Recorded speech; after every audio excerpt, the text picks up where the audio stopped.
안녕하세요. 오늘은 5월 15일에 우리가 진행해야 될 수업을 온라인 영상으로 좀 보충을 하도록 하겠습니다.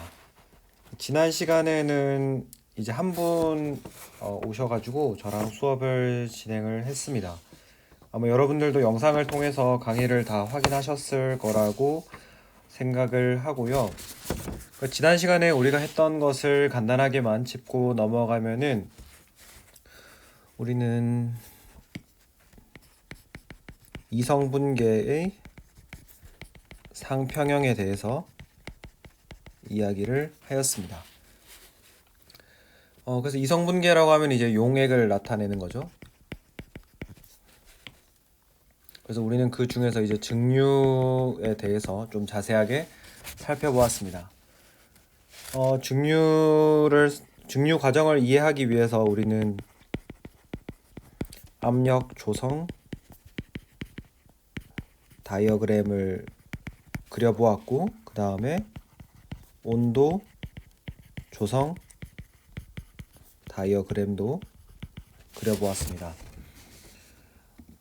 그래서 이제 그거 그리는 방법, 특히 압력 조성 다이어그램을 그리는 방법은 여러분들이 꼭 복습을 해두시면 좋겠고, 그래서 그림은 이렇게 그려지죠. X축을 몰분율이라고 하고 Y축을 압력이라고 나타냈을 때 액체의 증기압과 그리고 기체로 존재할 수 있는 한계선, 이렇게 그릴 수가 있습니다. 리퀴드 플러스 베이퍼 이렇게 될 수가 있고, 그리고 또 중요하게 하나 배웠던 것이 불변, 끓음, 혼합물, 아제오트로프라고 부르는 거 있죠. 이것에 대해서도 간단하게 배워보았습니다. 오늘은 6장의 마지막으로 용액의 총괄성에 대해서 한번 알아보고자 합니다. 용액의 총괄성은 우리가 일반화학에서도 많이 다뤘던 내용들인데, 여기에서는 어는 점 내림, 끓는 점 오름 같은 것들을 화학 포텐셜을 가지고 이해를 해보고자 하고, 그리고 더 나아가서 끓는 점 오름 상수 같은 것들이 어떻게 결정되는가를 우리가 알아보고자 합니다. 넘어가서 이야기를 시작해 볼게요. 6.7절 용액의 총괄성입니다. 용액의 총괄성이라고 하는 것은 우리가 일반화학에서도 배워서 잘 알고 있는데요. 어떤 용액의 성질을 결정하는 데 있어서 용질의 그 자체의 성질, 어떤 용질이냐 하는 것은 전혀 중요하지 않죠. 우리가 오직 신경을 써야 되는 것은 용질의 양입니다. 용질의 양에 의해서 용액의 성질이 결정되는 것을 우리가 용액의 총괄성이라고 부르는데, 여기에는 크게 용액의 증기압이 용매에 비해서 작다라고 하는 증기압 내림, 그 다음에 끓는 점이 용액에서 더 높다라는 것, 그리고 반대로 어는 점은 더 낮다라고 하는 것, 그리고 마지막으로 삼투압, 이런 현상들이 있습니다. 그래서 우리는 요 네 가지 현상들을 한번 화학 포텐셜의 개념으로 이해를 해 보고자 하고요. 그래서 우리가 용액의 총괄성이라고 하는 것을 설명하기 위해서 우리는 세 가지 가정을 함께 가지고 이야기를 하려고 합니다. 어떤 가정을 깔고 가려고 하냐 하면은, 첫 번째는 여기서 말하는 용액들은 전부 이상적으로 거동하는 굉장히 묽은 용액이다. 그래서 용질의 몰수가 용매의 몰수에 비하면 굉장히 작다라고 가정을 할 것이고, 그리고 이상 묽은 용액이기 때문에 라울의 법칙을 따르겠죠. 이 부분도 주의해야 되는 부분이고, 그리고 여기에서 다루는 용질들은 전부 비전해질 용질들이다. 이런 가정을 가지고 이야기를 해보도록 하겠습니다. 그럼 전해질은 어떻게 달라지느냐라는 질문을 하실 수가 있는데 그거는 우리가 7장에서 그 다음 챕터에서 만나게 될 내용이 되겠습니다. 다음 페이지로 넘어가서 증기압 내림부터 한번 알아보도록 하겠습니다. 총괄성 중에서 우리가 첫 번째로 만나는 것은 증기압 내림입니다. 우리가 앞으로 용매 성분을 첫 번째 성분이라고 이야기를 할 것이고 그 다음에 비휘발성 용질을 2번 성분이라고 부를 거예요. 그럼 우리는 라울의 법칙을 통해서 LARAOULT 이 라울이 스펠링 항상 쓰면서도 헷갈리네요. 이 라울의 법칙이 우리가 용액의 압력, 용액의 증기압 P는 순수 용매의 증기압에다가 그 용매의 몰 분율을 곱해주면 된다라고 말씀을 드렸습니다. 여기도 이렇게 이야기할까요? 첫 번째 성분 용매가 용액이 형성되었을 때에 나타내는 증기압을 P1이라고 할 수가 있겠죠. 그러면은 우리가 이 식을 용질에 관해서 용질의 몰수에 관해서 표현을 해보면 이 x1이라고 하는 부분을 1-x2로 바꾸어 쓸 수 있을 겁니다. 이렇게 쓸 수 있죠. 이렇게 쓸 수가 있고 그 다음 우리가 순수 용매의 증기압과 용액의 증기압 차이를 한번 알고 싶다. 요걸 알고 싶다는 말이에요. 그걸 알고 싶으면은 요 두 번째 식의 형태를 잘 변형을 해보면 됩니다. 굳이 이거는 제가 자세하게 설명을 드리진 않을게요. 그냥 요 식의 모양을 잘 변형을 시키면은 x2 곱하기 p1 스타 이렇게 되죠. 즉 압력이 얼마만큼 변했느냐, 순수 용매가 용액을 형성하면서 그 압력 증기압이 얼마만큼 바뀌느냐 하는 것은 x2 곱하기 p1 스타로 결정이 된다라는 겁니다.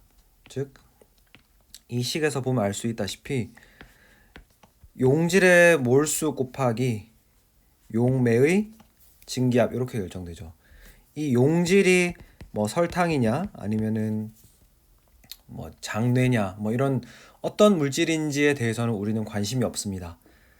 다만 이 용질이라고 하는 녀석이 용매와 상대적으로 어느 정도의 양을 차지하고 있느냐 그거에만 영향을 받는다라는 것이죠. 그래서 우리는 라울의 법칙을 통해서 용매로부터 용액이 형성되었을 때 증기압이 얼마만큼 내려가는지를 확인을 할 수가 있습니다. 그러면 증기압이 내려가는 이유는 무엇이냐? 이거 일반화학에서 우리가 자세하게 다뤘던 내용이기 때문에 제가 간단하게만 언급하고 넘어가면은 엔트로피 관점에서 우리가 설명할 수 있죠. 우리가 기화하는 기화 과정의 엔트로피를 생각을 해보면은 일단은 생성물은 기체예요. 그리고 이 y축을 엔트로피 S라고 해보겠습니다. 그러면 반응물, 즉 어디에서 기화가 일어나는지를 생각을 해보면 용매 또는 용액이에요. 근데 용매와 용액을 비교했을 때 어떤 시스템이 더 엔트로피가 클까요? 용매랑 비교해서 용액은 용질이 섞여 들어가 있는 경우이기 때문에 배치할 수 있는 경우의 수가 더 많죠. 그래서 이렇게 됩니다. 이렇게 된다라는 것은 기화 엔트로피 델타 S를 계산을 해보면 델타 S 용매라고 할게요.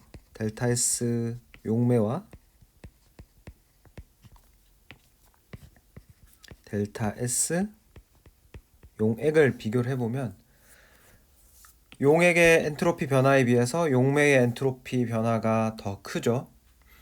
그래서 우리가 이거를 깁스 자유 에너지 개념이랑 델타 G는 델타 H 마이너스 T 델타 S, 여기에서 우리가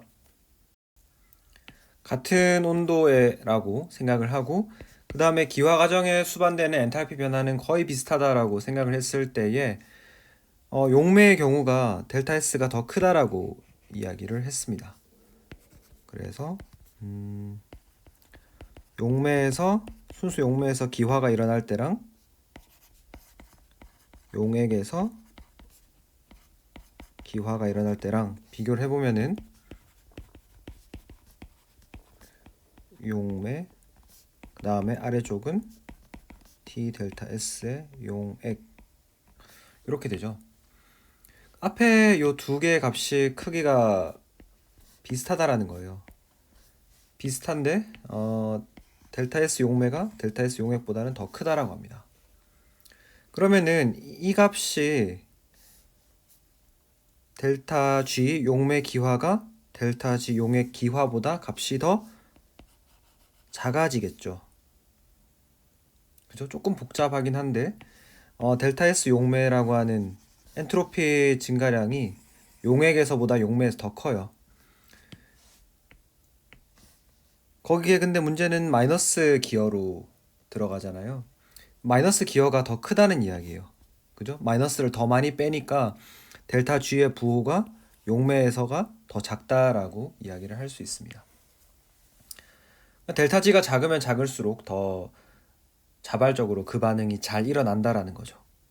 그럼 용액을 형성했을 때에는 용매에 비해서는 기화가 잘 일어나지 않는다라고 이해를 할 수 있습니다. 이렇게 하고 끓는 점 오름으로 넘어가 보도록 하겠습니다.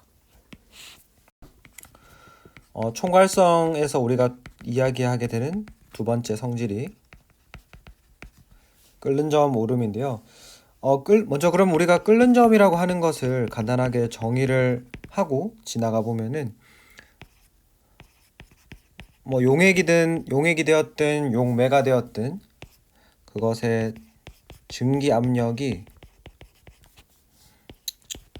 외부의 대기압과 같은 값을 가지게 되는 그런 온도를 우리가 끓는 점이라고 정의를 하게 되겠습니다. 그래서 끓는 점 이렇게 정의를 했고, 그럼 도대체 끓는 점은 왜 오르냐? 이유를 한번 생각을 해보면은 우리가 앞에서 그렸던 그 엔트로피 다이어그램 있죠. 그거를 가지고 설명을 할 수도 있고, 그건 이제 우리가 일반화학 내용에서 나오게 되는 것이고요. 우리 물리화학에서는 이 화학 포텐셜을 가지고 설명을 해보고자 합니다. 화학 포텐셜을 생각을 해보면은, 그러면은 지금 우리는 용매를 1번 성분이라고 표기했으니까 용액 내에서 용매의 화학 포텐셜은 μ1 L 이렇게 쓸 수가 있습니다. 제가 여러분들한테 여기 6장 이야기하면서 어떤 액체 혼합물의 화학 포텐셜은 어떻게 된다고 했죠? 이거는 제가 무조건 암기를 하라고 말씀을 드렸죠. μ1의 스타의 L 더하기 RT ln P1 스타분의 P1 이렇게 쓸 수 있다고 말씀을 드렸습니다. 그래서 이거는 어떤 용액이 이상 용액이든 비이상 용액이든 무조건 성립하는 식이에요. 그래서 제가 이걸 무조건 암기하라고 했던 것이고, 근데 우리는 지금 이상 용액을 다루고 있기 때문에 라울의 법칙이 성립하죠. 즉 혼합 용액의 증기압은 순수 용매의 증기압에 비례하고 그때의 비례 상수는 몰 분율이 된다. 그래서 이걸 집어넣으면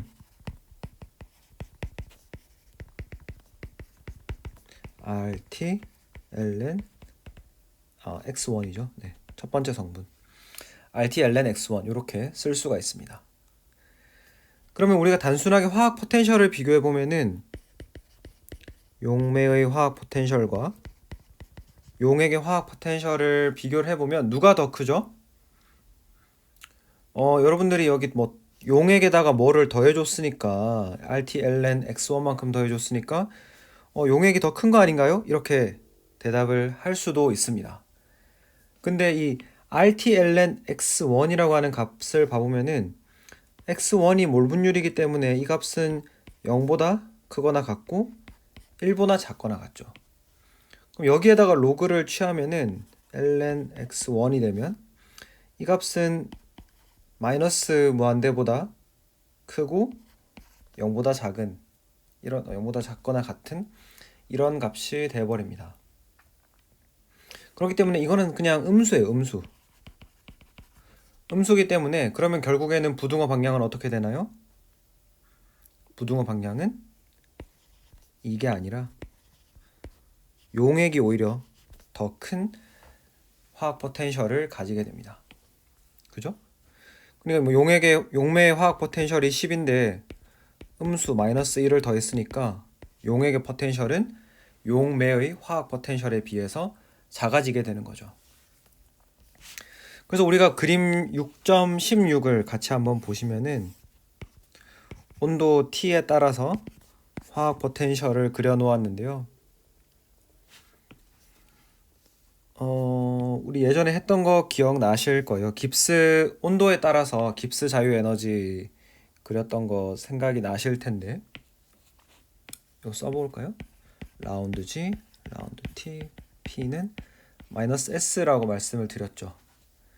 그래서 고체상으로 존재하는 지점, 그 다음에 액체상, 그 다음에 가스, 베이퍼로 존재하는 이런 구간이 있을 겁니다. 그래서 여기 온도는 어는 점 TF가 될 거고 여기는 끓는 점 TB가 될 거예요. 그럼 화학 포텐셜을 어떻게 따라 움직이냐면은 각 페이즈에 따라서 여기는 마이너스 S 고체의 엔트로피만큼 이렇게 생겼을 거고요. 그죠? 이렇게 생겼을 것이고 물론 뭐 이렇게 좀 더 있겠죠. 그죠?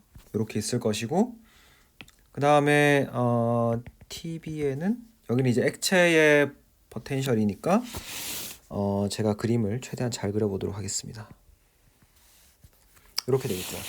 고체보다는 기울기가 좀 더 마이너스로 커졌습니다. 그 다음에 마지막으로 아이고 여기 잘 지나가야 돼요. 이렇게 되는 거죠. 그래서 이게 고체의 엔트로피 값의 마이너스, 이건 액체의 엔트로피 값의 마이너스, 이거는 기체 증기상의 엔트로피의 마이너스 이렇게 되는 겁니다. 그래서 우리가 상전이가 일어나는 지점은 두 상의 화학 포텐셜이 같은 지점, 여기라고 그림에선 여기가 아니지만 요런 지점들이 각각 어는 점과 끓는 점에 해당하게 되는 거죠.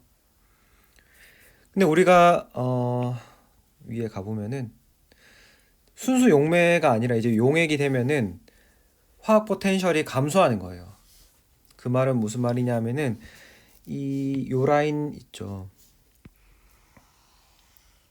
순수 용매의 화학 포텐셜을 나타낸 라인이 조금 더 밑으로 내려가게 되는 겁니다. 그래서 제가 점선으로 이렇게 빨간색 점선으로 표현을 해볼게요. 이렇게 하고 나서 보면은 이제 고체와 용액의 화학 포텐셜이 교차하는 지점이 더 왼쪽으로 이동했죠. 그죠? 여기를 우리가 TF 프라임이라고 부를 겁니다. 어는 점이 바뀌었죠. 그 다음에 증기와 만나는 지점도 조금 더 오른쪽으로 이동했죠. 그죠? 그래서 우리가 이 지점을 TB 프라임이라고 부를 겁니다. 즉 어는 점과 마찬가지로 끓는 점도 이동해 갔다. 이렇게 이해를 할 수가 있겠습니다. 그럼 이렇게 하도록 하고 이제 우리가 이거 잘 알죠, 여러분들. 끓는 점이 그럼 얼마나 올라갔느냐? 그럼 KB 곱하기 몰랄 농도 혹은 어는 점이 얼마나 내려갔느냐? KF 곱하기 몰랄 농도 이렇게 이야기했는데 도대체 이 KB, KF는 어떻게 생겨먹은 놈이냐, 그 구조를 한번 살펴보도록 하겠습니다. 다음 장으로 넘어가서 하도록 할게요. 네, 이 부분에서 좀 식유도가 많이 있어가지고요. 좀 지루하실 수도 있는데 듣기 전에 한번 기지개도 켜고 물도 한 잔 드시고 보시는 게 좋을 겁니다. 한번 이야기해 볼게요. 끓는 점 오름 상수는 도대체 어떻게 표현할 수 있느냐? 그냥 실험적으로 결정된 값이냐, 아니면 어떤 형태를 가지고 있는 녀석이냐? 한번 알아보도록 할게요. 그래서 우리는 지금 끓는 점에서 이야기를 한번 진행을 해보려고 해요. 그래서 끓는 점에 도달했을 때에는 용매의 증기랑 그 다음에 액체 상태의 용매가 평형을 이루고 있죠. 그죠? 액체상과 기체상이 평형을 이루고 있기 때문에 그 말인 즉슨 두 상의 케미컬 포텐셜이 같다라는 이야기예요. 그리고 우리는 액체 용액에서의 화학 포텐셜이 순수 용매 포텐셜과 어떻게 연관되어 있는지도 잘 알고 있죠. RT, ln, x1. 이렇게 RT, ln, x1으로 바로 쓸 수 있는 것은 우리가 이상 용액을 다루고 있기 때문이에요. 이상 용액을 다루고 있기 때문에 라울의 법칙이 성립하기 때문입니다. 그러면은 용액이 증발을 해가지고 증기를 만든다라고 했을 때 거기에 수반되는 화학 포텐셜 변화량 델타 μ1은 μ1g 빼기 μ1 스타 L 이렇게 될 겁니다. 그럼 우리는 요 오른쪽에 있는 요 두 개의 식의 관계로부터 이 값이 RT, ln, x1이라는 것을 알 수가 있죠. 그리고 결국에는 이 값이 뭐냐 하면은 1몰의 용매 1몰이 증발하는 데에 수반되는 깁스 에너지 변화량과 똑같습니다. 그죠? 이건 우리가 화학 포텐셜의 정의를 생각을 해보면은 알 수 있죠. 뮤라고 하는 것이 깁스 자유 에너지의 분몰량이잖아요. 그죠? 이렇게 정의가 되기 때문에 왼쪽처럼 표현을 할 수도 있습니다. 그러면은 우리는 이런 식을 한번 써보려고 해요. 증발에 수반되는 깁스 자유 에너지 변화량을 온도 T로 한번 나눠보도록 하겠습니다. 그러면 우리가 여기에서 가지고 있는 요 두 개가 같다라고 이야기를 했기 때문에 이 식은 R, ln, x1 이렇게 됩니다. 그럼 왜 갑자기 델타 G 베이퍼를 온도로 나눴느냐? 여러분들이 지난 수업을 열심히 복습을 하셨다라고 하면은 사실 아무리 복습 열심히 해도 잘 생각 안 날 수도 있어요. 깁스 헬름홀츠 식 있잖아요. 이 식이 어떻게 생겨먹은 녀석이었냐면은 깁스 자유 에너지의 온도에 따른 변화량은 마이너스 T제곱분의 델타 H다. 그죠? 일정 압력 하 조건에서 이런 식을 우리가 봤었습니다. 그래서 우리가 이 식을 요 주어진 식 있죠. 이 주어진 식을 깁스 헬름홀츠 형태로 표현을 해보려고 하는 거예요. 그러면은 D 델타 G 베이퍼 나누기 T 나누기 DT는 그럼 어떻게 되죠? 깁스 헬름홀츠에 따르면은 이 값은 마이너스 T제곱분의 델타 베이퍼 H 이렇게 될 겁니다. 그리고 우리가 지금 1몰에 대한 이야기를 하고 있기 때문에 다 바를 붙여주어서 분몰량이라고 하는 것을 명확하게 표현을 해주고요. 우리가 첫 번째 요식 있죠. 우리가 지금 화학 포텐셜에서 시작한 요 식을 보면은 ln x1을 t에 대해서 역시 똑같이 미분을 해줘야 됩니다. 그죠? 지금 이 주어진 식을 t에 대해서 미분을 하니까 이렇게 밑에 식이 얻어진 거예요. 밑에 식이 얻어진 것이고, 밑에 식이 얻어졌는데 요 부분 있죠? 요 부분이 지금 깁스 헬름홀츠 식의 형태와 똑같기 때문에 우리는 요 등호가 성립한다라는 것을 쓸 수가 있습니다. 그래서 우리는 그러면은 지금 깁스 헬름홀츠 관계식과 화학 포텐셜을 이용을 해가지고 전혀 새로운 식을 하나 도출을 해냈죠.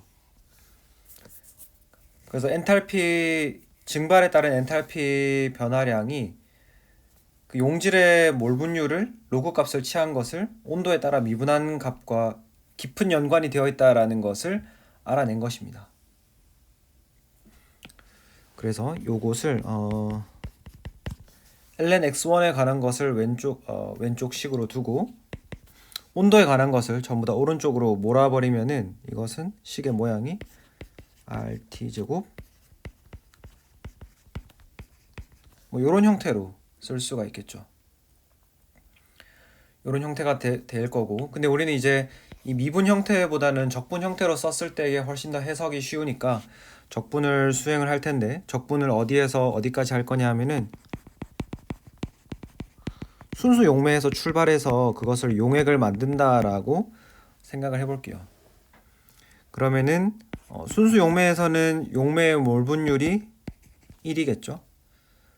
거기에서 임의의 몰 분율 x1까지 적분을 해주면 됩니다. 그래서 ln x 1이죠. ln 1에서 출발해서 ln x1까지 d ln x1을 적분을 해라. 그리고 나서 우변은 그럼 어떻게 될까요? 지금 우변에서는 적분 변수가 t이기 때문에 순수 용매에서의 끓는 점 tb에서부터 출발을 해가지고 용액에서의 끓는 점 tb 프라임까지 적분을 해주면 되겠습니다.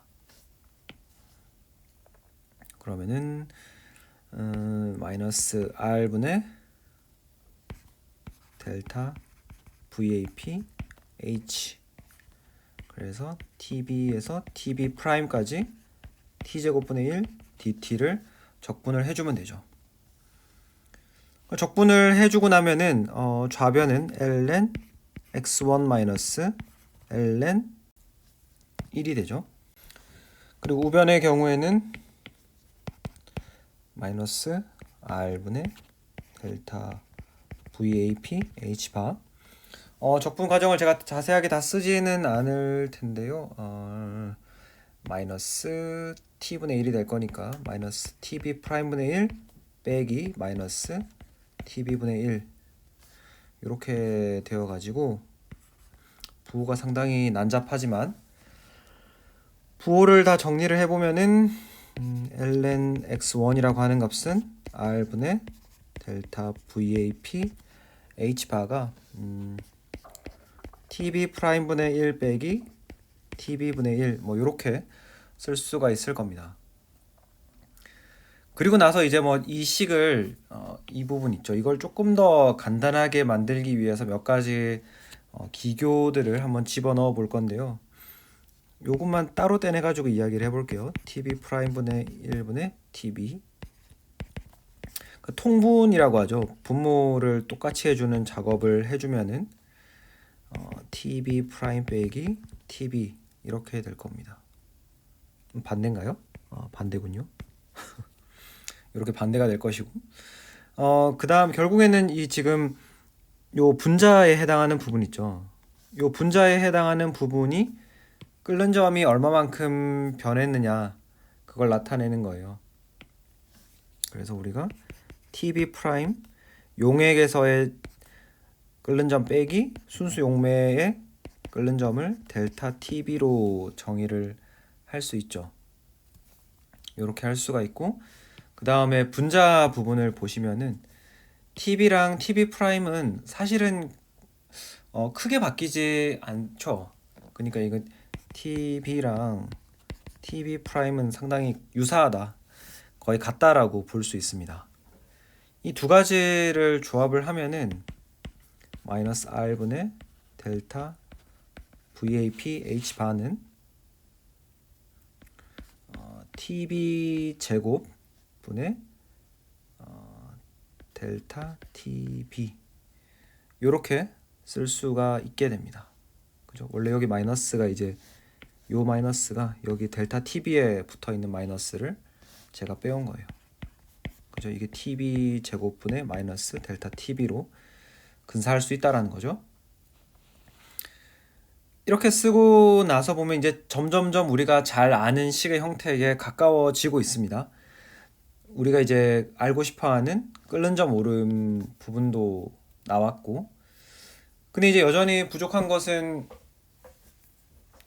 우리가 식을 다시 한번 상기를 해보면 이렇게 되는데, 이 몰랄농도 부분이 아직 안 나왔죠. 이게 나와야지 뭐 나머지 부분을 다 KB라는 상수로 때려 넣을 거 아니에요? 그래서 우리가 이 ln x1 부분, 몰분율이랑 관련되어 있는 부분을 조금 더 자세하게 뜯어보도록 하겠습니다. ln x1이라고 하는 부분을 살펴보면 앞에서도 말씀드렸지만은 용매의 몰분율은 용질의 몰분율과 특별한 관계가 있죠. 두 개를 더하면 1이 된다. 그래서 이거는 ln 1-x2 이렇게 쓸 수가 있습니다.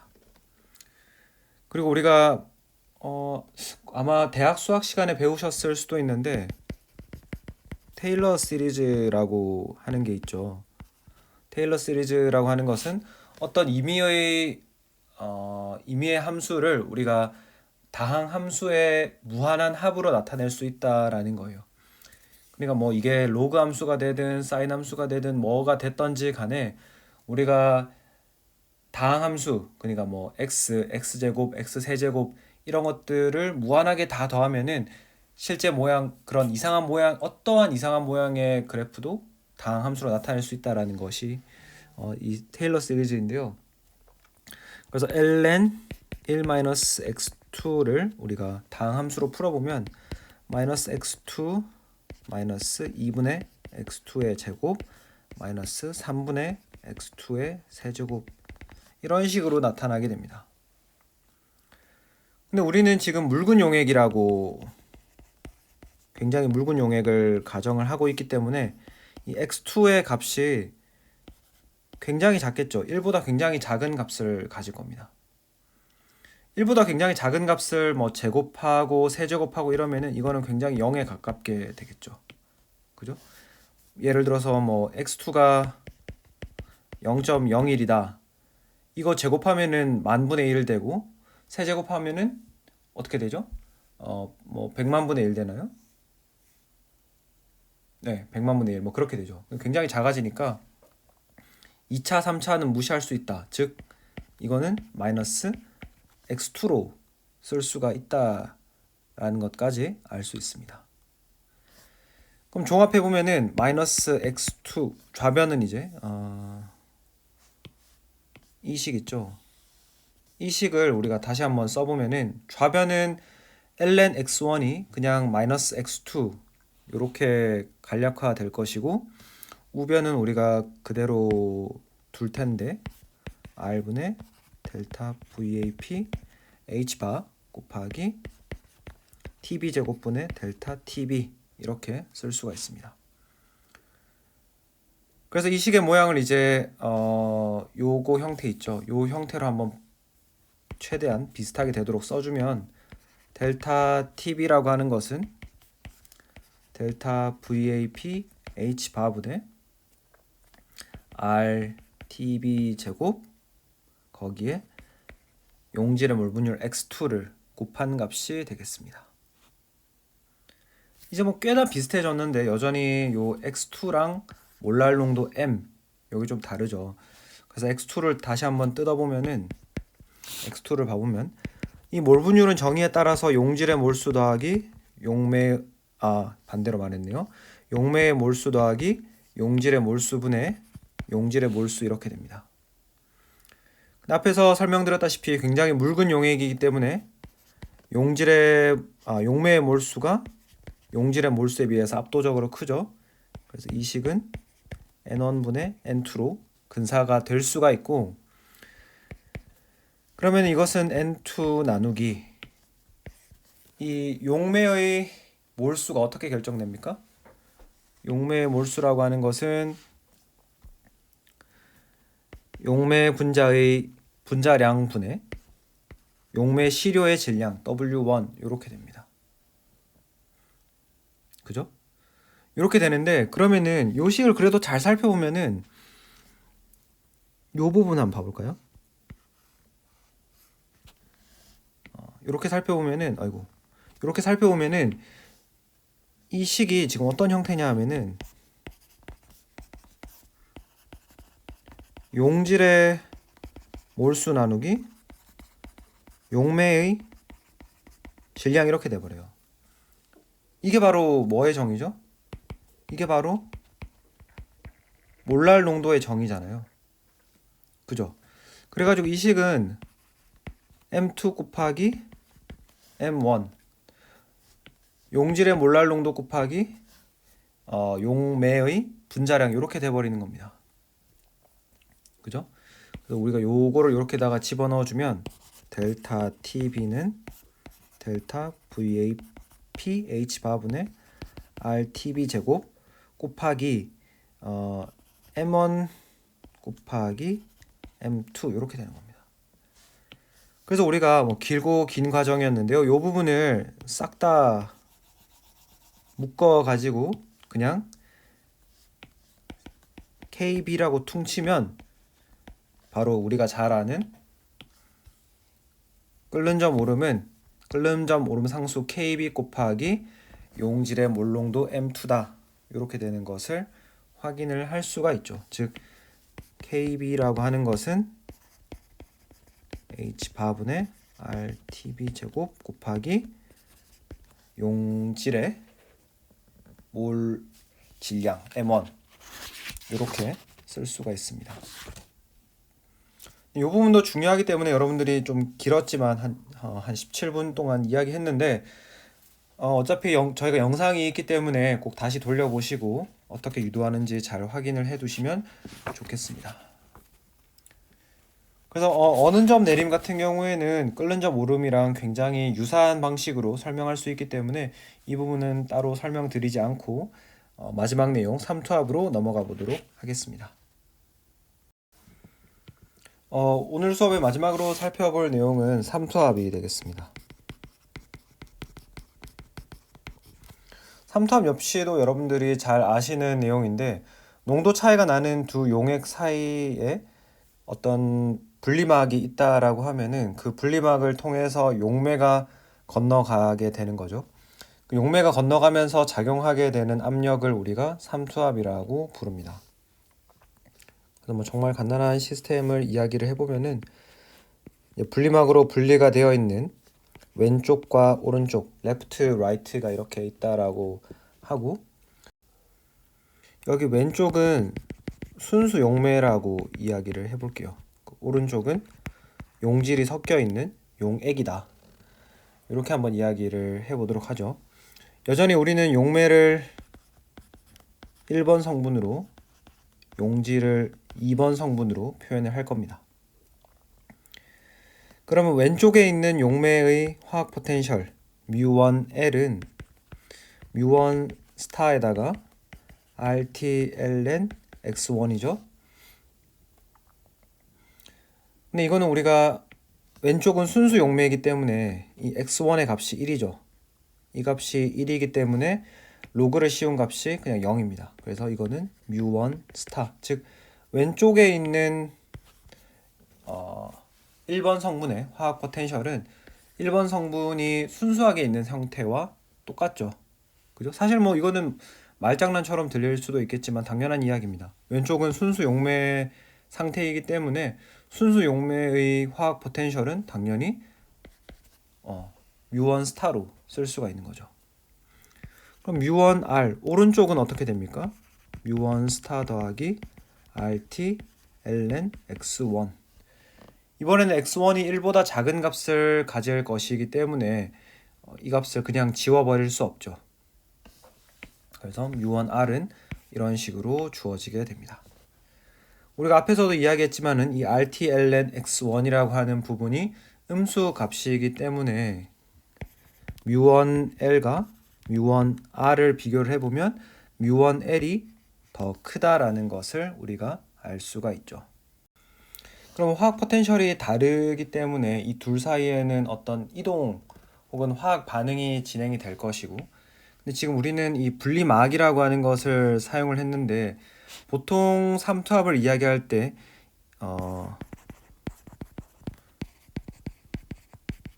용질은 건너갈 수 없지만 용매는 건너갈 수 있는 그런 크기의 막이 되겠습니다. 그래서 용매가 자유롭게 양쪽을 왔다 갔다 할 수 있게 되는 것이고, 그러면은 얘네들 두 개가 같아질 때까지 용매가 이동하게 될 텐데요. 근데 지금 두 개의 포텐셜이 같아지기 위해서 용매가 이동한다라고 하면은 왼쪽에서 오른쪽으로 이동을 하게 되겠습니다. 그래가지고 이 x1의 값이 점점 더 묽어지는, 그래가지고 mu1r의 값이 mu1 스타에 점점 더 가까워질 수 있도록 그렇게 이동하게 될 것입니다. 그래서 우리가 이거를 얼마만큼 이동하게 될 것이냐, 그 이동하게 되는 압력을 한번 이야기를 해보고자 하는데요. 우리는 깁스 자유 에너지가 압력 변화에 대해서 어떻게 변화하는지 잘 알고 있습니다. 바로 부피라고 우리가 앞에서 이야기를 했었죠. 그럼 우리가 이거를 깁스 자유 에너지의 분몰량, 포텐셜 에너지에 대해서 생각을 해보면 mu1이라고 하는 것이 이게 바로 V 바, 부피의 분몰량으로 이야기가 될 것입니다. 여기서부터 우리 이야기를 진행을 할 텐데, 우리가 지금 다루고 있는 용액은 이상적으로 거동하는 묽은 용액입니다. 굉장히 묽은 용액이기 때문에 우리가 용매 분자의 분몰량이 결국에는 이게 사실은 순수 용매의 몰 부피와 용매라고 하면서 제가 용액을 쓰고 있네요. 순수 용매의 몰 부피와 거의 똑같죠. 그래서 이렇게 될 것이고, 그러면 화학 포텐셜이 압력에 대해서 얼마만큼 변하는지, 즉 왼쪽에서 오른쪽으로 지금 용매가 이동한다라고 말씀을 드렸는데, 그죠? 여기서 이렇게 말씀을 드렸는데, 그 이동시키는 압력이 얼마만큼 되는지를 한번 계산을 해보려고 해요. 그래서 우리가 델타 mu1 r이라고 하는 것이 v dp 이렇게 될 텐데, 그러면은 어디에서 어디까지 압력을 적분을 하면 되냐 하면은 그냥 대기압에 노출되어 있기 때문에 P라는 압력을 받고 있을 것이고, 여기에다가 추가적으로 파이라고 하는, 우리가 지금 이 파이가 바로 용매 이동을 유발하는 용질의 농도 차이에 의해서, 용액의 농도 차이에 의해서 발생하게 되는 삼투압이라고 할 수 있죠. 그렇기 때문에 V 바 곱하기 P 플러스 파이 빼기 P 이렇게 돼가지고 V 바 곱하기 파이 이렇게 됩니다. 그죠? 그래서 앞에서도 말씀드렸지만 이 파이라고 하는 것이 두 개의 화학 포텐셜을 같아지게 하기 위해서 용매들이 건너가게 되는데, 그 건너가게 하는 추동력이 되는 압력이라고 생각을 하시면 되겠습니다. 그렇게 될 것이고, 그럼 우리가 어떤 평형 상태에 도달했다, 양쪽의 포텐셜이 같은 지점에 도달했다라고 하면 mu1L과 mu1R 양쪽의 화학 포텐셜이 같을 것이고요. 그럼 mu1R은 아까까지 어떻게 쓸 수 있었죠? mu1R은 mu1 스타 더하기 RT ln x1이라고 쓸 수 있다라고 말씀을 드렸고, 근데 사실 요렇게만 쓰면은 지금 부족해요. 그죠? 요렇게만 쓰면은 앞에서도 이야기했지만은 요렇게 되죠. 이 두 개를 같아지게 하려면은 등호를 성립되게 하려면은 우리는 뭔가 추가로 더 더해 주어야 되고 그 값이 바로 우리 위에서 계산했죠. v_바 곱하기 파이 이렇게 되는 겁니다.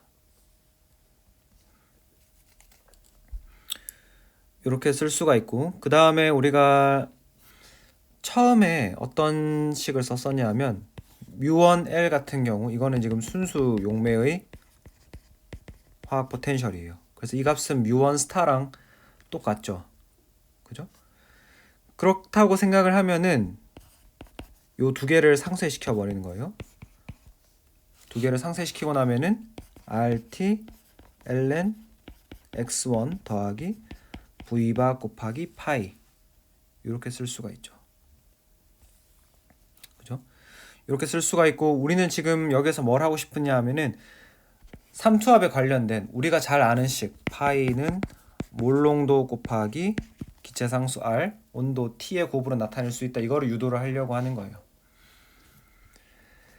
그래서 파이 곱하기 V바는 마이너스 RT ln x1이다. 이렇게 쓸 수가 있는 것이고 앞에서 했던 논의와 똑같아요. 그 x1이라고 하는 것은 결국 묽은 용액에 대해서는 우리가 마이너스 RT 묽은 용액이 아니라 그냥 일반적으로 이렇게 쓸 수가 있고 묽은 용액에 한해서는 우리가 이 부분이 그냥 마이너스 x2로 빠져나온다라고 했으니까 RT ln x2 이렇게 되죠. 그래가지고 이 x2라고 하는 것이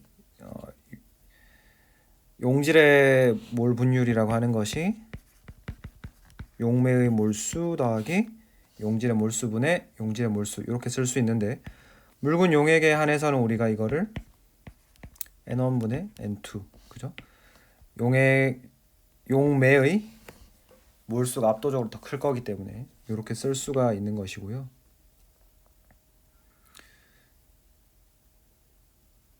요거가 지금 조금 잘못 요 ln은 이제 지울 수 있죠. 그죠?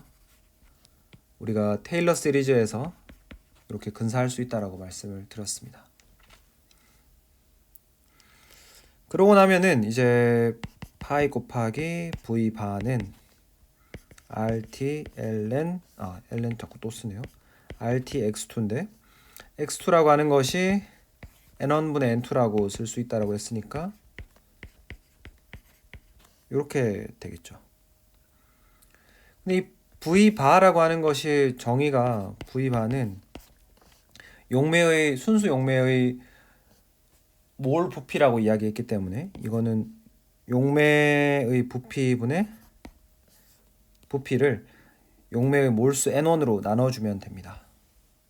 그래서 파이 곱하기 n1분의 v는 RT n1분의 n2 이렇게 돼가지고 약분 하게 되고 그러면은 파이는 v분의 n2RT 이렇게 되는데 이게 뭐죠?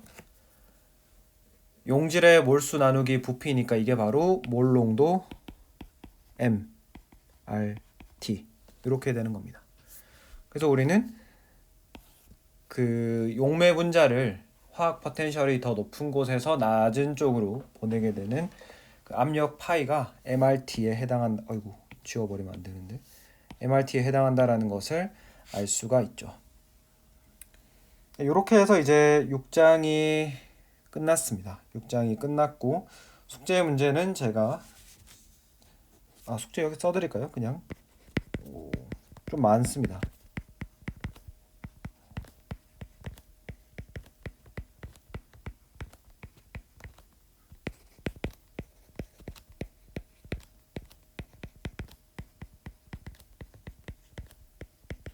이렇게 되겠습니다. 이렇게 풀어서 제출해 주시면 되고요. 다음 강의도 저희 온라인으로 진행을 해야 되겠네요. 제가 7장 수업으로 다시 찾아오도록 하겠습니다. 감사합니다.